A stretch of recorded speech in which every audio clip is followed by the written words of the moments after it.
जम्मू कश्मीर के कुलगाम से है। कुलगाम से बड़ी खबर है, सिक्योरिटी फोर्सेस और दहशतगर्दों के बीच एनकाउंटर है। खबर जो आपको बता रहे कि सिक्योरिटी फोर्सेस और दहशतगर्दों के बीच एनकाउंटर की खबर है। हडीगाम मोहनपुरा में एनकाउंटर जारी है। सिक्योरिटी फोर्सेस ने दहशतगर्दों को घेर रखा है। ऑपरेशन लगातार जारी है। जम्मू कश्मीर के कुलगाम से बड़ी खबर, सिक्योरिटी फोर्सेस और दहशतगर्दों के बीच एनकाउंटर। हडीगाम मोहनपुरा में ये एनकाउंटर हो रहा है। जो खबरें आई उसके मुताबिक सिक्योरिटी फोर्सेस ने दहशतगर्दों को चारों तरफ से घेर रखा है। ऑपरेशन जारी है। तो जम्मू कश्मीर से इस वक्त की एक अहम खबर, जम्मू कश्मीर के कुलगाम से ये खबर है, सिक्योरिटी फोर्सेस और दहशतगर्दों के बीच एनकाउंटर जारी है। खबरों के मुताबिक हडीगाम मोहनपुरा में एनकाउंटर की खबर है। सिक्योरिटी फोर्सेस ने दहशतगर्दों को घेर रखा है। उनके लिए भाग निकलना मुश्किल बताया जा रहा है और उम्मीद की जा रही है कि ये ऑपरेशन भी कामयाब रहेगा। ऑपरेशन लगातार जारी है।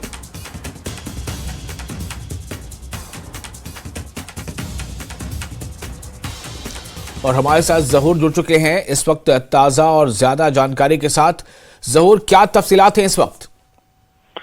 बिल्कुल, मैं आपको बताऊं विशाल की चूंकि कल शाम का वाकया है और यहाँ हडीगाम कुलगाम में सिक्योरिटी फोर्सेस को इत्तला मिली थी कि यहाँ मिलिटेंट छुपे हो सकते हैं। उन्होंने इस पूरे इलाके को मुहासे में लिया था और कल शाम से ये ऑपरेशन जारी है।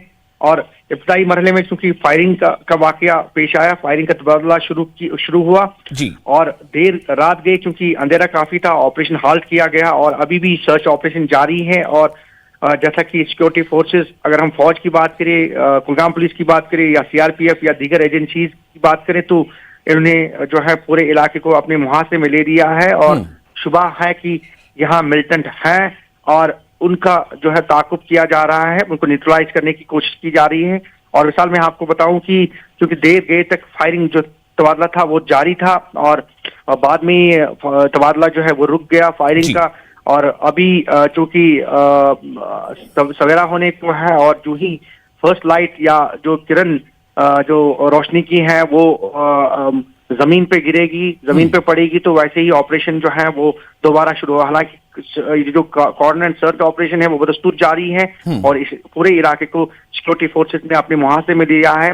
चाहे हम फौज की बात करें, पुलिस की बात करें या फिर सीआरपीएफ और दीगर एजेंसीज, वो इस ऑपरेशन में लगी हुई। हडीगाम कुलगाम में अभी भी जो है वो ऑपरेशन बदस्तूर जारी है और ये शुबा है कि यहाँ मिलिटेंट हैं और उनको न्यूट्रलाइज करने की कोशिश की जा रही है। हालांकि रियासती पुलिस ने कल शाम ही अपने ट्वीट में बताया था कि फायरिंग का तबादला जो है वो शुरू हो गया है, एनकाउंटर शुरू हो गया है। फिलहाल अभी यही अपडेट है कि ये जो पूरा इलाका है इसको सिक्योरिटी फोर्सेस ने अपनी तहवीर में दिया है। और चूंकि रात का वक्त था, अंधेरा काफी था, तो उसको इसलिए ऑपरेशन हाल्ट करना पड़ा।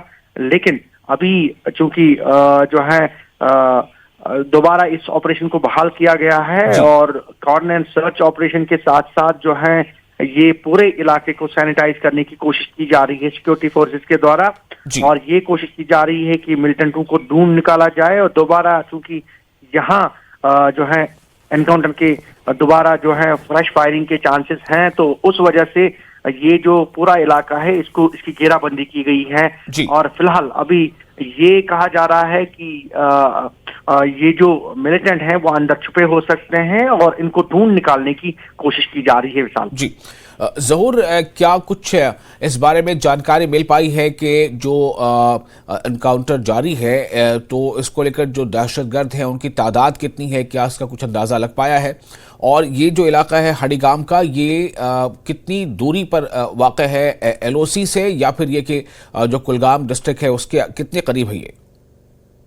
बिल्कुल विशाल, मैं आपको बताऊं कि ये चूंकि लो लाइन एरिया है, कल अभी हमने इस बारे में बात की थी और वक्फे वक्फे हम यही बात बता रहे हैं कि जो ये लो लाइन एरिया है, प्लेन एरिया है, गुंजान आबादी वाला इलाका है।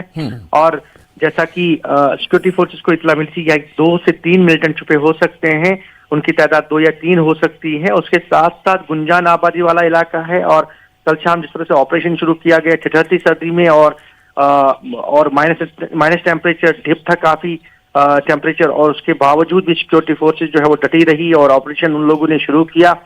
और ये जो गुंजान आबादी वाला इलाका है, यहाँ काफी जो है बस्तियां हैं आसपास के इलाकों में। अगर हम मोहनपुरा की बात करें, वकई की बात करें या फिर कुलगाम की बात करें, तो ये बीचों बीच है और ये लो लाइन एरिया है और गुंजान आबादी वाला इलाका है और बस्ती भी है आसपास। तो यहाँ ऑपरेशन करना एक बहुत बड़ा चैलेंज हो सकता है सिक्योरिटी फोर्सेस के लिए। और लेकिन सिक्योरिटी फोर्सेस निबरद आजमा है और उन्हें जो है वो कोशिश ये कर रही है कि उनको जल्द से जल्द न्यूट्रलाइज किया जाए और जितने भी अंदर छुपे हो सकते हैं मिलिटेंट, और नीट एंड क्लीन ऑपरेशन हो।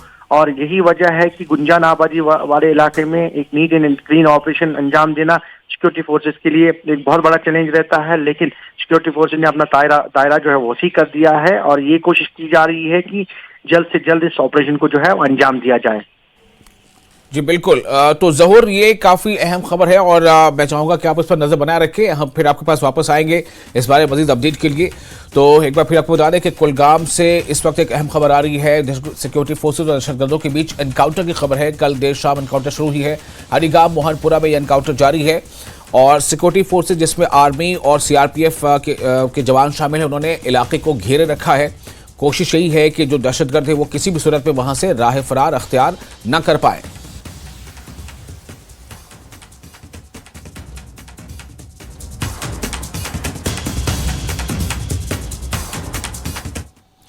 और नायब सदर जमहूरिया जगदीप धनखड़ आज जम्मू का दौरा करेंगे। वो शेर Kashmir university of agricultural sciences and technology Jammu के 8वें कन्वोकेशन में मेहमान खुसूसी होंगे।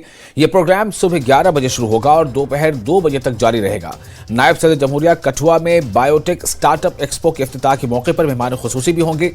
इन प्रोग्रामों के दौरान नायब सदर जमहूरिया के साथ साथ लेफ्टिनेंट गवर्नर मनोज सिन्हा और मरकजी वजीर डॉक्टर जितेंद्र सिंह भी होंगे।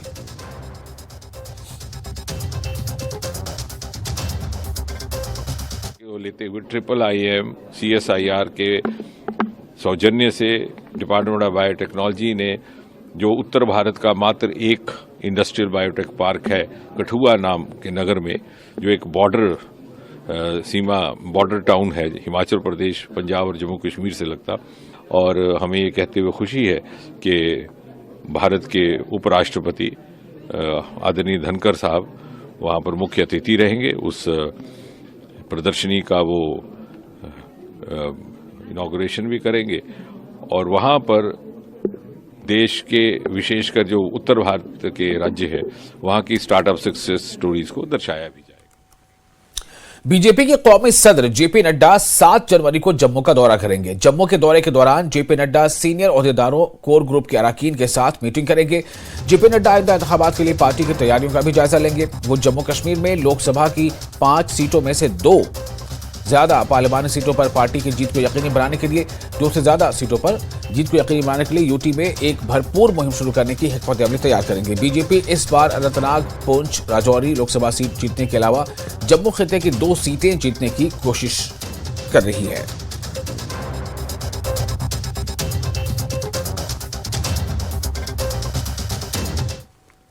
और senior BJP leader Kavinder Gupta ने कहा है कि जेपी नड्डा आने वाले इंतखाबात के लिए पार्टी तैयारियों का जायजा लेंगे और इसीलिए वो आ रहे हैं। गुप्ता ने कहा कि उम्मीद है कि इस साल जम्मू कश्मीर में लोकसभा, असेंबली और पंचायती इंतखाबात का इनेकाद होगा।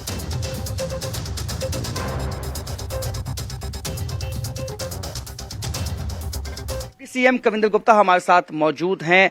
कविंदर जी, जो राष्ट्रीय अध्यक्ष हैं बीजेपी के जेपी नड्डा, वो जम्मू आने वाले हैं, क्या कुछ उनका प्रोग्राम है? देखिए, स्वाभाविक बात है कि हम एक राजनीतिक पार्टी हैं और आने वाला जो समय है इलेक्शन का समय है। मुझे विश्वास है कि आने वाले इस वर्ष में चाहे वो पंचायत के हों, लोकल बॉडीज के हों, विधानसभा के हों, लोकसभा के सभी इलेक्शन जम्मू कश्मीर में ड्यू है। तो हमारी पार्टी ऑलरेडी उस पर काम कर रही है। बूथ तक हम काम कर रहे हैं। पूरा डाटा हमने तैयार किया है। कार्यकर्ताओं को डिफरेंट हमने काम दे दिए हैं। तो मुझे लगता है कि आने वाले 2 महीने में जब भी नोटिफिकेशन होती है तो भारतीय जनता पार्टी सभी इलेक्शन में सबसे बड़ी पार्टी उभर करके आएगी। तो राष्ट्रीय अध्यक्ष जी उस पर जानकारी भी लेंगे, चर्चा भी करेंगे और जब राष्ट्रीय अध्यक्ष जी यहाँ पर आते हैं तो हमारे कार्यकर्ता का मोराल बूस्ट होता है। ये तो स्वाभाविक बात है। इसमें कोर ग्रुप की बैठक भी होने वाली है, दूसरी बैठकें भी हो सकती है। इसके साथ साथ ही कल भी जम्मू कश्मीर पे होम मिनिस्टर ने एक मीटिंग ली है और आज भी हम कई मीटिंग्स जो हैं वो शुरू हो चुकी हैं। जैसे आपने कहा कि कई इलेक्शंस हैं, लामबंद हैं, वो सब इलेक्शन इस साल में हमें देखने को मिल सकते हैं। देखिए, इलेक्शन कमीशन ऑफ इंडिया या स्टेट इलेक्शन ऑफिस जब भी नोटिफिकेशन कोई जारी करता है तो हम तो उसके लिए तैयार बैठे हैं। तो हमारी ऑलरेडी वर्किंग उस पर चल रही है। तो जहां तक केंद्र में जो कल मीटिंग हुई माननीय गृह मंत्री जी की, रूटीन में सिक्योरिटी सिनेरियो जो है वो देखते हैं और पिछले दिनों जो कुछ घटनाएं होंगी उसके बारे में जानकारी और रणनीति जो रहती है उसके बारे में चर्चा तो हुई होगी। तो जो अहम मीटिंग जो है वो 7 तारीख को होने वाली है, जब नेशनल प्रेसिडेंट बीजेपी के जेपी नड्डा जम्मू में होंगे और उसके बाद कई ऐसी कोर ग्रुप की मीटिंग्स भी हैं। ये कहना है former deputy CM Kavinder Gupta का। कैमरामैन नारायण दत्त के साथ राजन वैद, न्यूज़ 18 जम्मू। नेशनल कॉन्फ्रेंस के मेंबर पार्लियामेंट हसनैन मसूदी ने कहा है कि यह अच्छी बात है कि कविंद्र गुप्ता इंतखाबात की बात कर रहे हैं। सीटों की तकसीम पर हसनैन मसूदी ने कहा कि उनकी जाती राय है कि कश्मीर की तीनों लोकसभा सीटों पर उनकी पार्टी के उम्मीदवार खड़े होने चाहिए। हसनैन मसूदी ने कहा कि मरकज का जम्मू कश्मीर को सिर्फ सिक्योरिटी के नुक्ता नजर से देखना दुरुस्त नहीं है। जी, ये बड़ी अच्छी बात है। हम तो पहले से मुतालबा करते आए हैं कि इलेक्शन कराइए, स्टेट असेंबली का इलेक्शन कराइए, पार्लियामेंट का इलेक्शन तो होगा ही होगा, और बाकी जो एलबी से वो इलेक्शन कराइए। वही तो इलेक्शन से भाग रहे थे आज तक। अब अगर वो आमादा है, इलेक्शन में तैयार है तो अच्छी बात है। हम तो हमेशा से ही तैयार हैं। दूसरी तरफ जो सीट शेयरिंग का मसला है उसको लेकर कुछ प्रोग्रेस, दिल्ली में कुछ मीटिंग्स हुई है तो प्रोग्रेस हो रही है। सीधे तौर पर नेशनल कॉन्फ्रेंस कितनी सीटों पर चुनाव लड़ना चाहती है? देखिए, बात यह है कि जम्मू कश्मीर नेशनल कॉन्फ्रेंस सबसे बड़ी एक इलाकाई जमात है। तो हमारा हर रीजन में हमारा मजबूत है। तो हम चाहेंगे कि पहली बात यह पार्लियामेंट इलेक्शन में तो हमारे पास जो 3 सीट्स हमारे हैं जम्मू कश्मीर की, वहां पर पहले ही हमारे जो मेंबरान है वो पार्लियामेंट में है। तो उस पर तो कोई नेगोशिएशन की बात ही नहीं, बल्कि मुझे तवक्का है कि अपनी क़यादत से कि वो उधमपुर कठुआ की सीट के लिए भी अपना दावा पेश करे, क्योंकि हमारा मजबूत है। वहां पर हम रहे सीधे कठुआ से, बिलावर से, बनी से, पूरे सारे हमारी चुनाव वैली है वहां तक। तो क्या लद्दाख की सीट नेशनल कॉन्फ्रेंस अलायंस के लिए देने के लिए तैयार है? देखिए, वो तो क़यादत का फैसला है, लेकिन मैं चाहूंगा एक बात तो बिल्कुल एक उसूली मौक़िफ़ हमारा है कि जहां पर हम हैं इस वक्त पार्लियामेंट में, जो हमें जीती हुई सीटें हैं, जहां हमने जीत दर्ज की है, वो तो उस पर कोई नेगोशिएशन होगी नहीं, उस पर कोई बातचीत होगी नहीं। हाँ, उन सीटों पर जिन पर वो बीजेपी जीती हुई है वहां पर हम कैसे ये आपस में सीट शेयरिंग करें। जम्मू कश्मीर की सिक्योरिटी की सूरत हाल को लेकर वजारत दाखिला में मीटिंग हुई, के वाकयात पेश आए और जिस तरह से हमारे जवान शहीद हुए उसको लेकर के तमाम चीजें कही हैं और डोमिनेशन ऑफ तमाम एरिया का हो, इस पर फोकस किया गया है। देखिए, फिर वही मैं कहूँगा गलती दोहराई जाती है। ये एक सिक्योरिटी प्रिज्म से सारे मामले को देखा जा रहा है। वही गलती हो गई जो 5 अगस्त 2019 के फैसले है। ये कहा गया कि ये किसी एक वजह से ये सारा जो वहाँ पर इस वक्त जो अनसर्टेनिटी है या तशद्दुद है वो किसी एक वजह से, ये इस वजह से कि वहाँ पर जो 370 जो रिफ्लेक्ट करता था जो वहाँ के आवाम की जो आरज़ोएं उमंगें हैं, तो उसकी वजह से। लेकिन वक्त ने साबित कर दिया कि वो सही नहीं था। तो इस बार फिर आप सिक्योरिटी प्रिज्म से देख रहे हैं।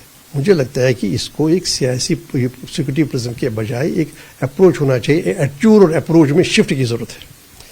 आपको अप्रोच और एटीट्यूड में शिफ्ट करके इसको एक सियासी मसला मान के वहाँ पर एक जो उमंगे हैं जो उनकी है, जब आप हमारे पास आते हैं तो हमें कहा जा रहा है कि ये उपकार है प्रधानमंत्री का कि उन्होंने 370 हटा है। आप उसका मतलब है कि आपसे लिए यहाँ के महरूम के आपकी जो इख्तियारात थे। जब मणिपुर में जा रहे हैं उसको कहते वहाँ कहते हैं ये उपहार है आपको, क्योंकि वहाँ मुस्तकम किया जा रहा है जो वहाँ पर ऑटोनॉमी है और जहाँ अंदरूनी खुदमुख्तारी जो कि वहाँ पर उनके हो तमन्नाएँ हैं। और महाराष्ट्र में कहा जा रहा है नहीं, हम आपके रिजर्वेशन के साथ हैं।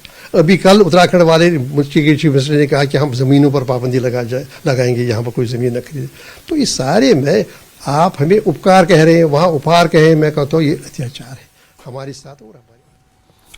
और फिलहाल एक छोटा सा ब्रेक लेते हैं। ब्रेक के बाद खबरों का सिलसिला जारी रहेगा।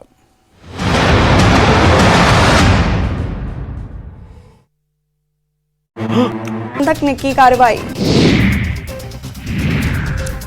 जशपुर में नेशनल हाईवे के किनारे घर में लगी भीषण आग। आग लगने से घर का सामान जलकर खाक। पूजा के दिए से लगी घर में आग। जांजगीर चंपा में ऑपरेशन के दौरान मरीज की मौत, मृतक के परिजनों ने किया हंगामा, सर्जिकल सेंटर पर लगाया गलत इलाज करने का आरोप। फिरोजाबाद में ट्रेन से गिरकर एक युवक की मौत, आधार कार्ड से हुई अजमेर के रहने वाले सावरा बैरवा के तौर पर शिनाख्त, घर से घूमने के लिए गया था। औरैया पुलिस को सफलता, अवैध शराब के साथ गोल्डी नाम की महिला तस्कर गिरफ्तार। फर्रुखाबाद में गंगा किनारे 25 जनवरी से शुरू होगा माघ मेला, प्रशासनिक पंडाल समेत पहली बार बनाया जा रहा पैंटून पुल, पेयजल और शौचालय के इंतजाम भी शुरू। जम्मू कश्मीर में कोविड के कुल 6 मामले, लद्दाख में कोविड के कुल 11 मामले, हिमाचल प्रदेश में 1 मामला। जल आश्रय स्थलों में पक्षियों का आगमन जारी, आरएसपुरा के घराना जल आश्रय स्थल में आए कई पक्षी, पर्यटकों के लिए हॉटस्पॉट बना जल आश्रय स्थल। राजौरी के वन क्षेत्र में लगी आग, डोंगी ब्लॉक के खाना का धारा और ठोठियाली के बीच जंगलों में लगी आग। जम्मू कश्मीर में कड़ाके की ठंड जारी, श्रीनगर समेत कई जिलों में तापमान माइनस में जाने से नदियां जमी। श्रीनगर के पास बद्रीनाथ हाईवे पर हादसे में घायल स्कूटी सवार की इलाज के दौरान बेस अस्पताल में मौत।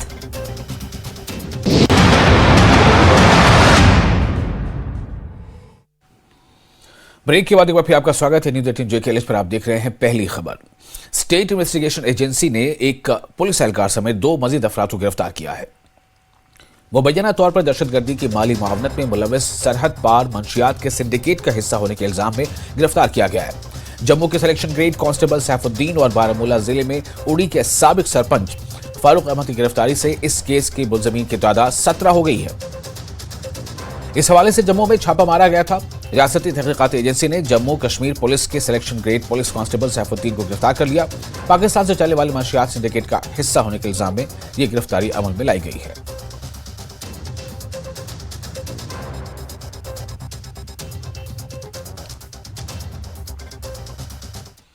बीजेपी के सीनियर रुकन फिदा हुसैन वानी को भारतीय जनता पार्टी जिला बारामूला का नायब सदर नामजद किया गया है। यह फैसला जिला बारामूला के बीजेपी सदर राजा वकार ने अपनी एग्जीक्यूटिव कमेटी के साथ लिया।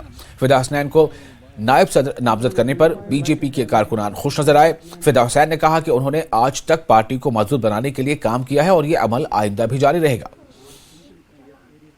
जी, मैं शुक्रिया अदा करता हूं अपने स्टेट प्रेसिडेंट रविंद्र रैना जी का। हमें बहुत बड़ी खुशी हुई है कल जब ये लिस्ट नामजद हुआ, तो हमारे इलाके के पूरे जितने भी हमारे कार्यकर्ता हैं उनको बहुत सारी खुशी हुई है। और वो भी शुक्रिया अदा करते हैं रविंद्र रैना जी का और श्री अशोक कोल जी का, और जो हमारे मुदस्सिर वानी जी है उनका भी शुक्रिया अदा करते हैं, और जो हमारे डिस्ट्रिक्ट प्रभारी MM वार साहब और राजा वकार साहब जो हमारे डिस्ट्रिक्ट के प्रेसिडेंट है उनका भी शुक्रिया अदा करते हैं, क्योंकि उन्होंने मुझे ये पोस्ट से नवाजा है। मैं इस पर काम करूँगा और मैंने काम किया है और इंशाल्लाह आगे भी करता रहूँगा, और जितने भी हमारे कार्यकर्ता है डिस्ट्रिक्ट बारामूला के उनसे मिल के चलूँगा और डिस्ट्रिक्ट प्रेसिडेंट के साथ चलूँगा, और इंशाल्लाह जो भी लोगों के मसले मसाइल है उन पे मैं काम करूँगा इंशाल्लाह। और मारूफ माहिर तालीम और एडमिनिस्ट्रेटर अब्दुल रहीम कुल्लू की याद में science and culture foundation, citizen welfare forum और जम्मू कश्मीर रहबर तालीम टीचर्स फोरम ने मुश्तरका तौर पर एक मजलिस का इनेकाद किया, जिसमें इनकी खिदमात को याद किया गया। इस प्रोग्राम में हाजी अब्दुल रहीम कुल्लू की जिंदगी की मुख्तलिफ पहलुओं पर रोशनी डाली गई। माहिर तालीम और एक मशहूर एडमिनिस्ट्रेटर हाल ही में वफात पा चुके हैं। उनका इल्मी कारनामा और उनके ज़िंदगी के अवसाफ बयान करने के लिए और उनको खराज इक़्क़त पेश करने के लिए उन्होंने ये समझा फ़र्ज़ कि हम इस बारे में इनकी हक़ अदाई करें, ताकि उनके याद को और उनके किरदार को उजागर किया जाए, जिसमें सिटीजन वेलफेयर फोरम, रहबर तालीम टीचर्स फोरम सोनावाली और कल्चरल साइंस फाउंडेशन कश्मीर और बाकी जो उलमा उदबा और कारकुनान हैं वो यहाँ पर तशरीफ़ आवर हुए, और अब्दुल रहीम कुल्लू साहब मरहूम के बारे में जो मालूमात उन्होंने दी वो मालूमात दरअसल एक मशाल राह हैं। तंजीमुल मदारिस अहले सुन्नत सूफी के सदर मौलाना मोहम्मद अशरफ ने जम्मू कश्मीर में मदरसा बोर्ड तश्कील देने की हुकूमत के फैसले का खैर मकदम किया है। उन्होंने कहा कि इस फैसले से मदरसों में जदीदियत लाने की एक देरीना मांग पूरी होगी। अब बच्चों को मजहबी उलूम के साथ साथ मॉडर्न एजुकेशन भी फराहम की जाएगी। लेफ्टिनेंट गवर्नर का शुक्रिया अदा करते हुए मौलाना अशरफ ने कहा कि मदरसों के लिए सीरीज तश्कील देने का और साथ ही साथ जो सिलेबस है उसकी तश्कील देने में तमाम मुतल्लिकीन को एतमाद में लिया जाना चाहिए। एक्सीलेंसी एलजी साहब, principal secretary education Alok Kumar साहब और एक्सीलेंसी चीफ सेक्रेटरी साहब को भी ये प्रपोजल 27 पेज का दिया है along with our compiled syllabus, जो स्कॉलर ने सिलेबस कंपाइल किया है उसके साथ हमने ये प्रपोजल दिया है मदरसा बोर्ड एस्टेब्लिश करने के लिए। अल्हम्दुलिल्लाह गवर्नमेंट ने इस पे एक इनिशिएटिव लिया है कि मदरसा बोर्ड यहाँ पे बनाया जाए। इसको हम तंज़ीमुल मदारिस की जो ये कोशिश थी अल्हम्दुलिल्लाह देरीना मांग थी वो अल्हम्दुलिल्लाह उसको तो क्या कहते हैं अमली जामा आज पहनाया जा रहा है। मदरसा बोर्ड इख्तियारी होना चाहिए ना कि इजबारी, क्योंकि इसमें ट्रांसफ़र्स अगर वो सिस्टम नहीं होना चाहिए, क्योंकि माहौल एक अच्छा साजगार माहौल एजुकेशन का माहौल मदारिस में आज़ाना दौर, क्योंकि इसमें कुछ आस्था भी जुड़े हुए होते हैं मदारिस में, तो बहुत सारे सेक्ट्स हैं मदारिस के हवाले से, इसलिए इंतशार मदारिस बोर्ड में पैदा नहीं होना चाहिए। इस सिलसिले में हम चाहते हैं कि मदरसा बोर्ड में ख़ास तौर पे जो सूफीज़म से बिलोंग करते हैं उनको नुमाइंदगी दी जाए, क्योंकि यही वो एक सेक्ट है जिन्होंने मदरसा बोर्ड को बारहा इसी की ख्वाहिश जाहिर की कि मदरसा बोर्ड यहाँ एस्टेब्लिश हो। लेफ्टिनेंट गवर्नर इंतजामिया की हिदायत पर लाइन ऑफ कंट्रोल के नजदीक आबाद इलाके केरन के 3 गांवों को आजादी के बाद पहली बार रोशन किया गया है। तीनों इलाकों में बिजली की तरसीली लाइन बिछाई गई है। इन इलाकों में पहली बार बिजली देखी गई। लोगों ने इंतजामिया का शुक्रिया अदा किया। उन्होंने कहा कि मौजूदा इंतजामिया सरहदी इलाकों की तरफ ध्यान दे रही है। डिप्टी कमिश्नर कुपवाड़ा ऐश्वर्य सुधार ने इलाके का दौरा किया और लोगों से बातचीत की। पीडीसी चेयरमैन मोहम्मद सईद ख्वाजा ने मनोज सिन्हा और दीगर अफसरान का शुक्रिया अदा किया। शुक्रिया साहब, टीवी का हम तो शुक्रगुजार हैं जिन्होंने हमारे बॉर्डर का बार बार मुश्किलात जो हैं वो झेलते रहे।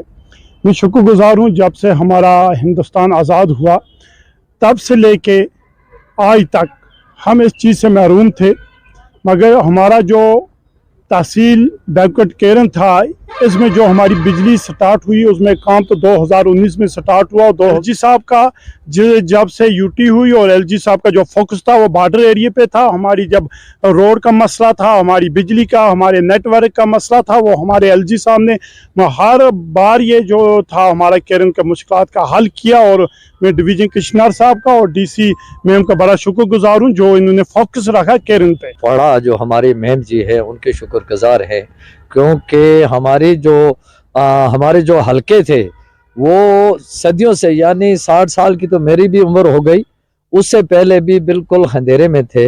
लेकिन अल्लाह का लाख लाख शुक्र है कि हमने मिलजुल के, यानी बीडीसी साहब और जो हमारे पंचायतों के सरपंच साहिबान थे उनके साथ मिल के हमने आपस में मशवरा करके और इन इलाकों को रोशन किया, जिसमें हमें रह गए थे 4 गाँव जिनका कल इनॉग्रेशन किया है डीसी साहब कुपवाड़ा ने, तो हम उसके भी शुक्रगुजार। हज़रत फातिमा ज़हरा रज़ियल्लाहु तआला अन्हा की यौम विलादत इमाम बारगाह चिश्त गोंगमा में मनाई गई और इस मौके पर मजहबी रहनुमा मजलिस उलमा लेह के नायब सदर शेख नज़ीर अहमद शरीफी मेहमान खुसूसी थे, जबकि साथ ही अंजुमन इमामिया लेह के सदर अशरफ अली बर्चा भी मेहमान खुसूसी थे। इस मौके पर लोगों की बड़ी तादाद यहाँ मौजूद रही और तलबा ने कुरान पाक की तिलावत भी की।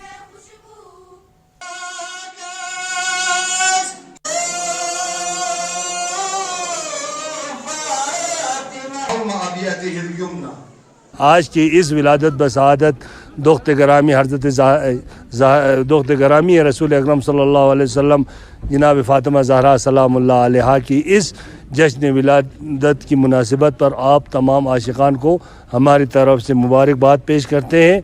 तो इंशाअल्लाह हम उम्मीद करते हैं कि रोज़ बरोज़ ज़हरा की मिशन को हम आगे बढ़ाएँ। व आखिरु दावाना अनिल हम्दुलिल्लाहि रब्बिल आलमीन वस्सलामु अलैकुम व रहमतुल्लाहि व बरकातहू। और इसके साथ ही इस बुलेटिन में फिलहाल इतना ही, लेकिन न्यूज़ 18 JKLH पर लगातार बड़ी और अहम खबरों का सिलसिला जारी रहेगा।